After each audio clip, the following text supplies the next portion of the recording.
성경 말씀을 보겠습니다. 에베소서 2장 19절에서 3장 9절입니다.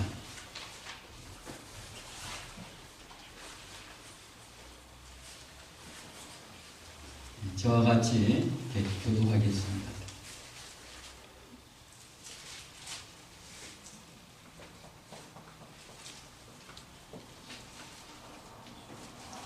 그러므로 이제부터 너희가 외인도 아니요 손도 아니요 오직 성도들과 동일한 시민이요 하나님의 권속이라.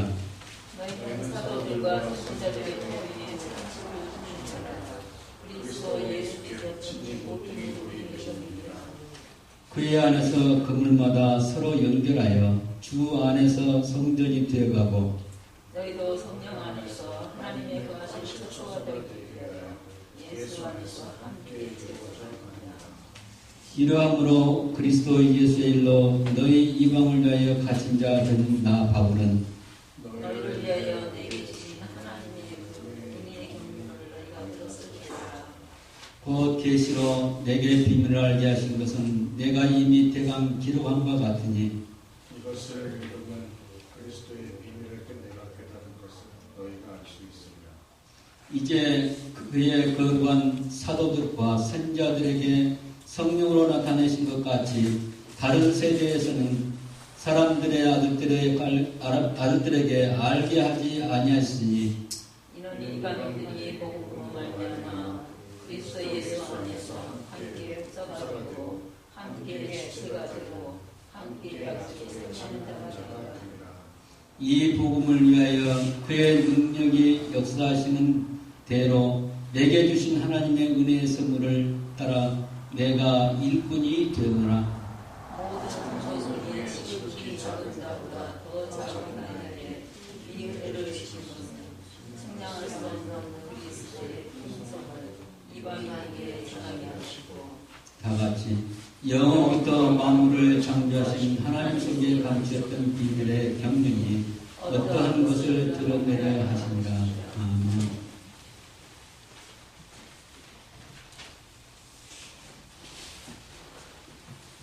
지난 12월 둘째 주에 우리가 유행교회에 대해서 말씀을 드렸습니다. 유행교회는 지상교회를 말합니다.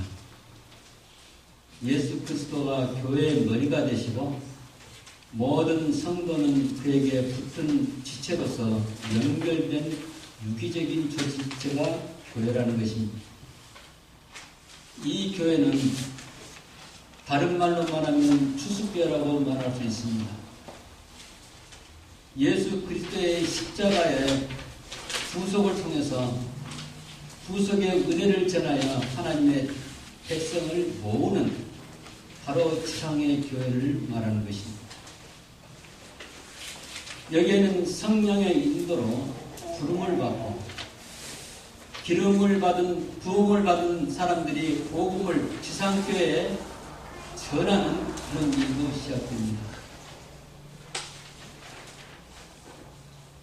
많은 사람들이 있지만은 그 중에 부름을 받은 사람이 바로 성령의 인도를 받고 주 앞에 나오게 됩니다. 자, 이런 사람들이 예수님을 나의 주님으로 알게 되고 고백하게 된 것입니다. 가장 중요한 것은 예수님이 나의 구주라는 사실. 영어로 말하면 세이비어를 말합니다. 나를 건져줬다 그 말입니다.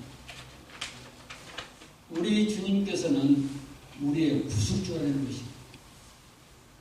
성경에는 여러 가지 표현이 나옵니다. 구속주가 될 뿐 아니라 우리의 목자가 되신다고 말하고 있습니다. 목자라는 것은 우리를 기르는 분이, 우리를 키우시는 분입니다. 가장 중요한 것은 예수님을 통해서 하나님을 알 수가 있고 하나님의 나라를 알 수가 있습니다. 예수님은 친히 아기로 오셨고 똑같이 우리 인간과 같이 되셨고 그렇게 살으셨고 마지막에는 성령이 임하심으로 하나님 나라 백성을 이끄는 그런 작업을 하신 것입니다. 먼저 제자들을 선택하시고 제자들을 훈련시키시고 제자들에게 모든 말씀하시고 지금은 녹음기가 있지만 그때 녹음기가 없이 다 일단 듣게 하시고 그 다음에 제자들 하여금 성경을 쓰게 할 때 다 기억나게 하시고 그 사실을 기록한 책이 바로 복음서입니다. 마태복음은 그냥 복음이 아닙니다.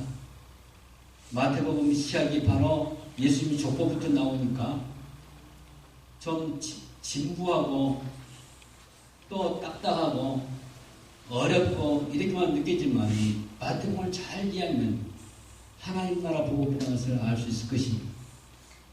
이렇게 해서 예수님은 제자들을 키우시고 제자를 통해서 그리스도를 전파함으로 시대별로 하나님이 택하시고 구원받기로 작정된 자를 구원하심으로 이 지상의 교회를 세워나가십니다. 구원받기로 작정된 자를 불러서 교회를 모으시는 것입니다. 신약성경은 구원받은 성도들의 모임을 지역적마다 이루시는데 예를 들면 안디옥교회, 예루살렘교회, 에베소교회 그런 지역으로 이렇게 해서 교회를 세우십니다. 이런 교회를 뭐라 하냐면 유형교회, 어떻게 보면 천국의 출장소로 지상에 하나님의 백성을 모으는 이 모임을 만들어 가십니다. 오늘은 여러분에게 전할 이 내용은 무형교회에 대해서 말씀드리려고 합니다. 무형이라는 글자 그대로 형태가 없다 그 말입니다. 또 다른 표현으로 무지적인 교회, 영어로는 유니버설 처치라고 합니다. 이것에 대해서 오늘 말씀드리고자 하는데 이 앞에 말했던 지역교회 이름을 가진 교회는 로컬 처치입니다. 오늘은 하나님의 은혜의 경륜에 따라서 시대를 초월해서 구약과 신약 시대에 속한 성도들의 영적인 집합체인 무형교회 이것을 제가 설명하려고 합니다. 경륜이란 말은 무슨 말이냐? 경륜이란 말은 하나님의 작정 때부터 작정하시고 섭리를 통해서 하나님께서 계획하신 일을 이루시는 하나의 스케줄을 경륜이라고 합니다. 시작은 언제입니까? 영세 전 삼위 하나님이 평화 은호를 통해서 아무개를 구원하자 하고 작정하신 것이고 끝은 바로 장차 심판 후에 하나님의 나라의 완성까지를 말합니다. 여러분 지금 어느 시점에 와 있습니까? 영세전부터 지금 마지막 하나님의 심판까지 가고 있는데 우리는 거의 종착역에 가까웠습니다. 오늘 우리가 하나님의 은혜의 경륜 속에 포함이 되어 있다면 비록 지상에 있지만 이미 하나님의 백성이고 자녀이고 아브라함의 후손이라는 사실을 기억하시기 바랍니다. 우리가 이 은혜의 경륜 속에 있다는 것을 상상해보면 장차 소망을 바라보고 기뻐하는 기쁨으로 충만할 것입니다. 우리가 지상에서 하루를 살아가더라도 이 기쁨 속에서 천상에 속한 하나님 나라를 준비하면서 사는 것입니다. 사탄은 이것을 방해하기 위해서 우리들에게 이것을 없이 하기 위해서 이 기쁨과 소망을 갖지 못하도록 계속 회방하고 시험하고 하나님의 뜻을 거스르게 하며 세상에 집착하도록 만듭니다. 오늘날 대부분 사람들은 우리 예수님 말씀처럼 일용할 양식만 위해서 사는 것이 아니라 그 이상의 욕심을 가지고 살아갑니다. 한마디로 하면 나라는 육체가 있고 나라는 육체를 즐겁게 하기 위해서 엔조이하기 위해서 이 지상은 그렇게 뭐라고 했습니다. 이 배후에는 사탄이 숨어있다는 사실을 기억하시기 바랍니다. 왜? 구원받지 못하고 천국에 이르지 못하도록 하기 위해서입니다. 사도 바울이 하나님의 경륜에 가는 것을 이렇게 표현합니다. 에베소 1장 9절에 보면 그의 뜻의 비밀이다 이렇게 말하고 있습니다. 그의 뜻의 비밀이 하나님의 경륜 속에 들어있다는 사실이에요. 그 이유는 구원받기로 작정된 자를 구원하기 위해서 하나님의 성은 계획인데 그들에게는 열려있고 선택을 받지 못한 사람은 닫혀있다는 사실이에요. 선택을 받지 못하여 유기된 자에게는 숨겨져 있다는 사실입니다. 또 바울은 골로새 1장 20절에 5장 20년 이 비밀은 만세와 만대부터 오므로 감췄던 것인데 이제는 그의 성도들에게 나타났고 그랬습니다. 이것은 하나님의 은혜의 영역에 해당되기 때문에 우리는 어떻게 말할 수가 없습니다. 하나님의 경륜이 구원받기로 예정된 택한 백성에만 나타난다는 그것을 말해줍니다. 다시 말하면 유기된 자, 선택받지 못한 자에게는 숨겨져 있는 비밀입니다. 그런데 이제 하나님의 성령으로 자기의 택한 백성들에게 오픈되어 있다는 사실.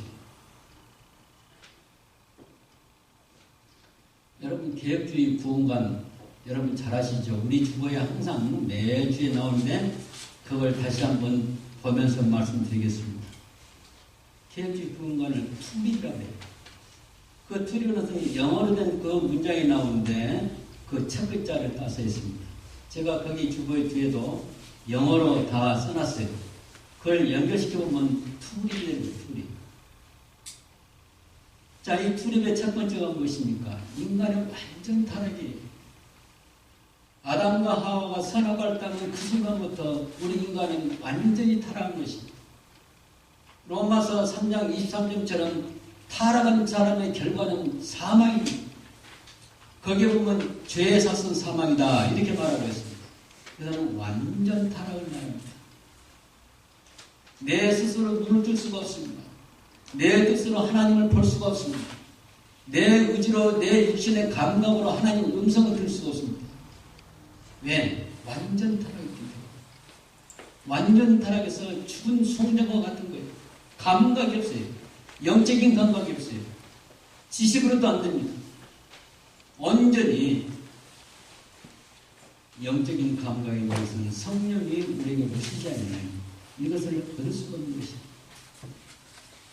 이것이 바로 성경 전체를 볼 때 우리 인간은 죄인인데 완전 타락이라는 것을 보여주고 있습니다. 그 다음에 어떤 사람이 구원받냐? 하나님이 조건 없이 선택한 것입니다. 오늘날 랜덤이란 말이 있습니다. 그 많은 사람 가운데서 샘플로 택하는 그것을 랜덤이라고 합니다. 그런데 하나님의 구원은 하나님의 계획 가운데서 작전 가운데서 선택하시는 거예요. 오늘날 어떤 사람은 말하길 하나님은 만민을 사랑하신다. 만민을 위해서 십자가에서 피를 흘리셨다. 예수님이 만민을 구원하시다. 이것은 잘못된 것입니다. 지금까지 우리는 그렇게 알아왔어요. 하나님이 선택한 사람이 있어요. 이 선택은 바로 서간에서에 나오는 그 말씀인데 평화의로이란 말이 나옵니다. 이 평화의로이란 말은 삼일째 하나님이 아무개를 언제 구원하자 하는 것입니다. 그 평화의론이에요. 그때 평화의론을 작정이 되는 거예요. 그 작정한 사람을 예수님의 이 땅의 이방인들에게 또 유태인들에게 하나님이 이 사람을 많이 만들어주시네. 그 가운데 택한 사람이 있다는 것을 보고 구원하신 것입니다. 무조건적인 선택, 조건 없이 선택. 어떻게 보면 불공평할 수도 있습니다. 그러나 주권자는 하나님이기 때문에 우리가 감히 왜 불공평합니까? 이런 말을 제기할 수가 없어요. 세 번째는 뭡니까? 제한속죄입니다.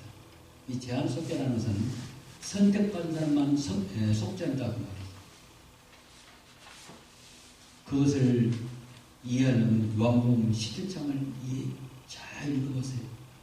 제가 왜 이런 이야기냐면 성경 전체를 보고 이해하는데 우리가 언제 성경 전체를 읽을 시간이 있으면 가장 빨리 알 수 있는 방법은 요한복음 11장에 나온 예수님의 기도에서 보면 제한 속죄를 할 수가 있어요.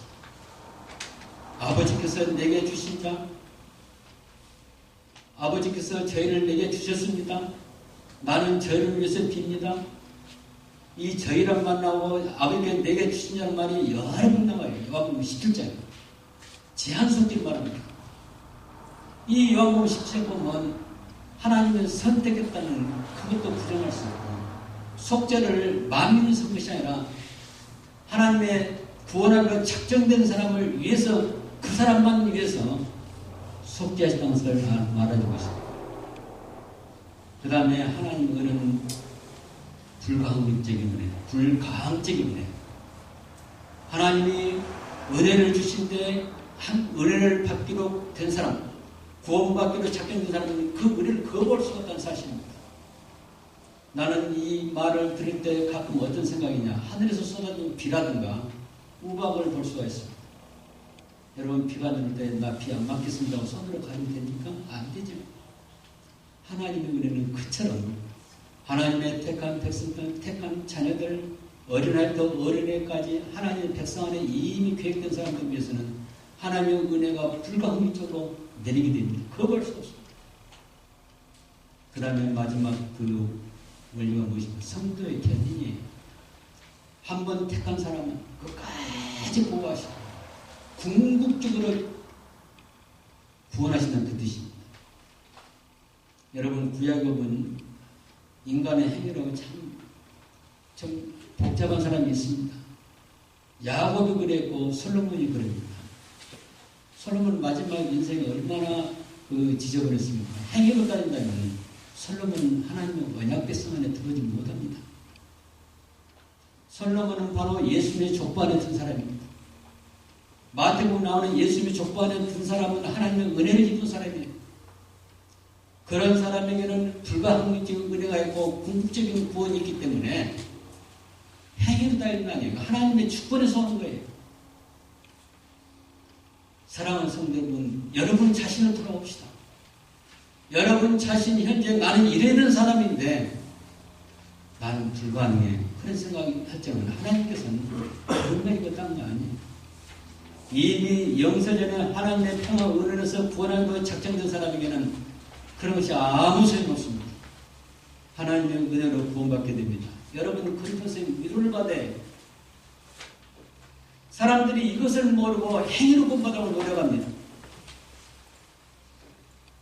그러면 골로새 1장 26절에 나오는 그의 성도는 오늘 우리가 말하고자 하는 무형교에 속한 사람을 말합니다.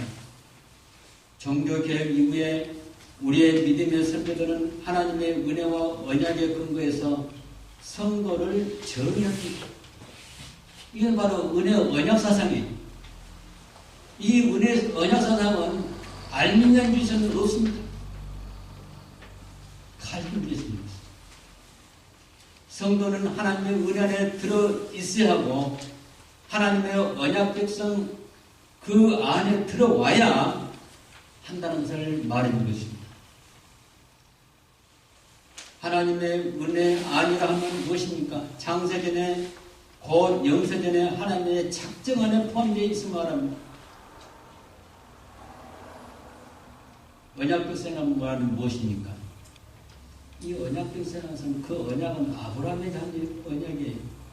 아브라함에게 언약하신 그 언약 안에 이 자리에 앉아있는 저와 여러분이 들어있느냐 안 있느냐 그게 중요한 거예요. 왜? 먼저 우리가 아브라함에게 하신 하나님의 언약을 좀 정리해 본다면 첫 번째 보니까 아브라함을 향해서 너는 열국의 아버지다. 열국이라는 것은 전 인류의 뛰어난 아비라는 뜻이죠. 그걸 제한석계로 말하면 바로 택한 백성들의 아버지라는 뜻입니다. 그 다음 두 번째, 너는 복의 근원이 된다 그랬습니다. 사람들은 이 부분에 와서는 영적인 복을 생각하는 것이 아니라 이 세상의 복을 생각하고 있어요. 사탄이 얼마나 강간이 보면 그렇게 우리를 묻어온 것입니다. 여러분은 거기에 속지 마시기 바랍니다. 우리는 영적으로 아브라함의 그 말씀하신 그 영적인 축복의 백성들입니다. 아브라함은 바로 이 복의 근원이 된다는 사실입니다. 또 아브라함이 또 언약하신 내용이 뭐입니까? 너로 인해서 모든 민족이 복을 받으라 하는 것입니다. 그 다음 네 번째, 너의 후손이 얼마나 많으냐? 하늘의 별처럼 많다. 그리고 창대하리라. 사랑하는 성도는 여기에 나오는 아브라함의 후손, 너는 열국의 아버지, 또 여기 나온 대로 너의 후손, 바로 그것은 한 백성을 이야기합니다. 그 아브라함에게 언약인 백성 안에 저와 여러분이 포함되는 것입니다. 오늘 이 자리에 앉아있는 어린이로부터 모두가 하나님의 은혜 언약의 안에 들어있는 하나님의 자녀이기를 바랍니다. 무형의 모습은 히브리서 기자가 잘 기록해놨습니다. 히브리서 12장 21절 24절 보게 되면 너희가 이른 곳은 시온산과 살아계신 하나님의 도성인 하늘의 예루살렘과 천만 천사의 하늘에 기록한 장자들의 총회와 교회와 만민의 심판자이신 하나님과 및 온전케 된 의인의 영들과 새 언약의 중보신 예수와 및 아벨의 피보다 더 낫게 뿌릴 피니라. 굉장히 상상적으로 넓은 것을 갖고 있습니다. 그렇지만 제한되어 있습니다. 아무나 이것을 넘을 수 없는 거예요. 이 안에 들어있는 것이 바로 무형배예요. 시온산은 바로 무엇입니까? 우리가 현재 바라보는 하나님 나라를 말할 수가 있습니다. 하나님의 도성이 바로 천국을 말합니다. 여러분 성 어거스틴은 하나님의 도성이라는 책을 썼어요. City of God. 하나님의 도성. 이것은 마태복음에 나오는 하나님 나라와 같은 뜻입니다. 천군 천사를 포함해서 또 거룩한 장자들 중에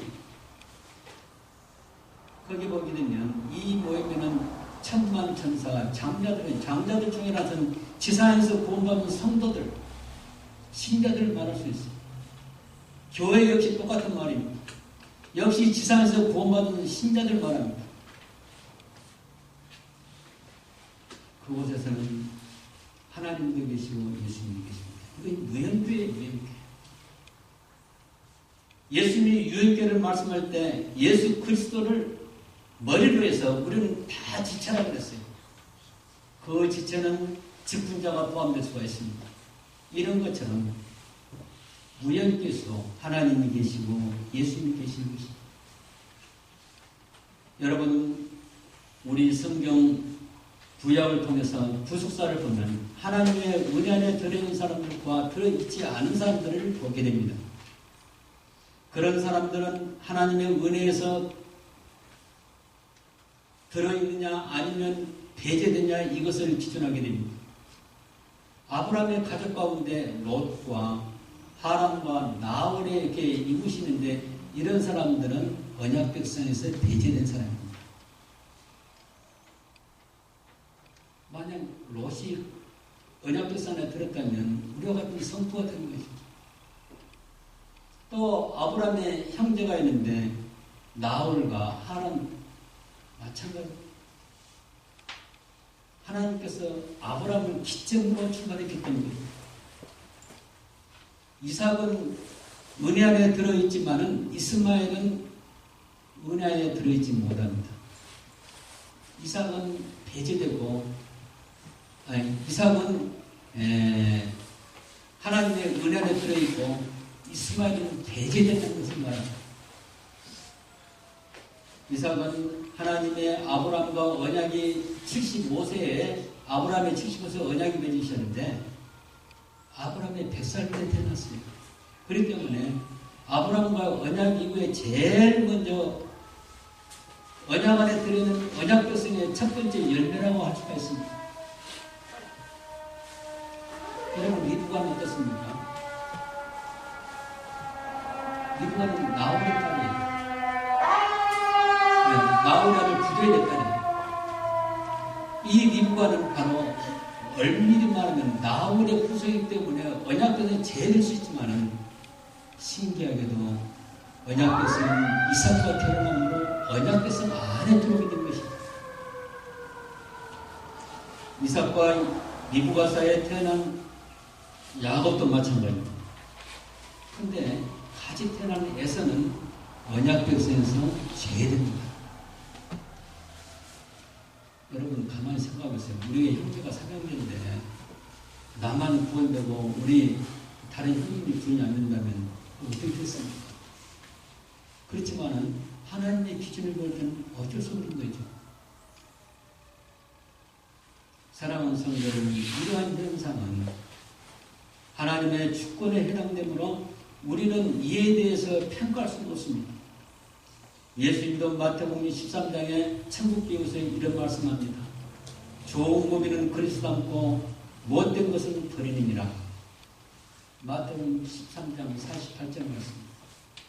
다시 말하면 택함을 받지 못한 사람을 유기한다 그 말입니다. 우리가 구원된 것은 하나님의 은혜로 된 것입니다. 바울도 에베소 2장 8절에 뭐라고 말했습니까? 구원은 하나님의 은혜로 받는다고 말했습니다. 너희가 그 은혜를 인하여 믿음으로 말미암아 구원을 얻었나니 이것이 너에게서 난 것이 아니요 하나님의 선물이라 행위에서 난 것이 아니니 이는 누구든지 자랑하지 못하게 함이라. 너희는 그 은혜를 인하여 믿음으로 말미암아 구원됐나니 처음에 은혜는 우리가 좀 확대한다면 은혜와 언약을 말할 수가 있어요. 하나님이 이미 영세전에 우리를 구원하기로 삼일체 하나님이 평화 은혜를 통해서 이루신 것입니다.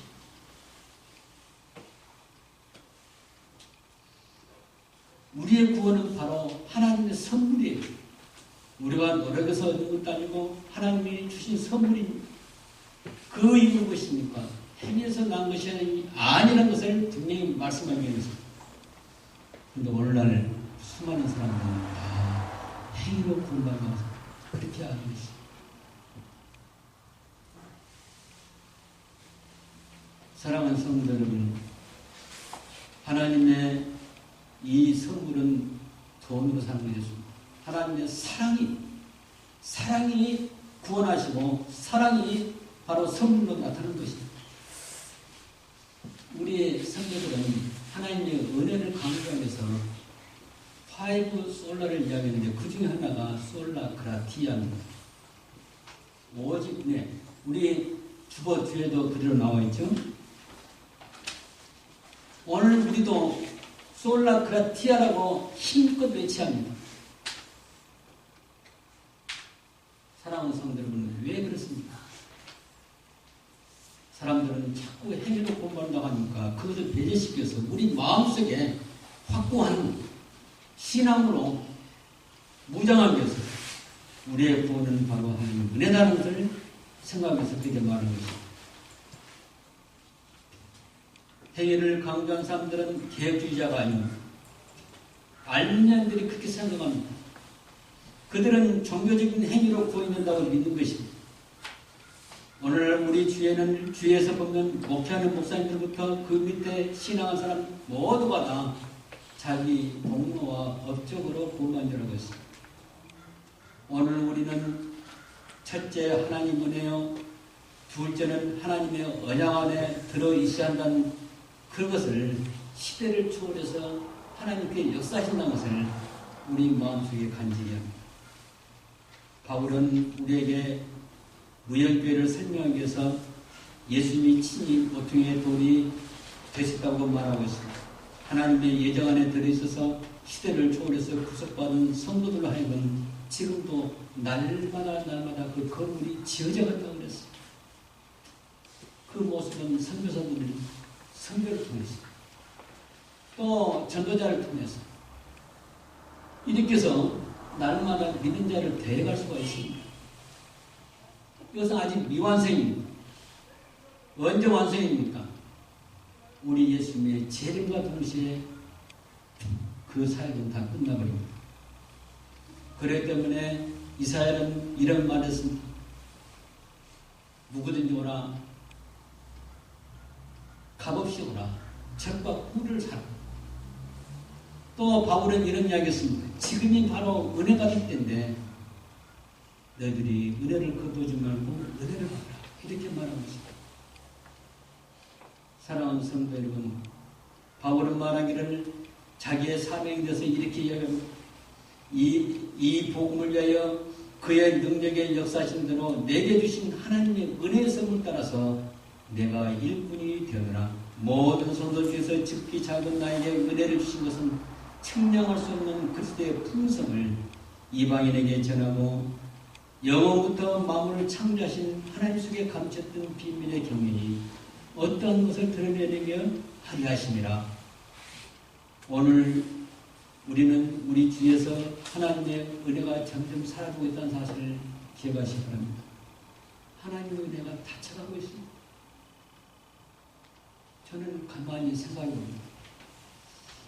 내가 젊었을 때 60년대, 70년대 큰 훌륭한 목사님들 다 떠나가시고 지금 이제 우리 시대에 남아있는 분은 하나님 은혜를 아는 사람이 몇 명 있을까? 나는 그래도 그 시대에 그런 것에서 은혜를 체험했는데 오늘날 우리의 후손들은 참 불행하다 이런 생각도 해봅니다. 여러분 어떻습니까? 사랑하는 성도 여러분, 이제 눈을 열어서 숨겨져 있던 하나님의 경륜을 보시는 저와 여러분이 바랍니다. 기도하시겠습니다.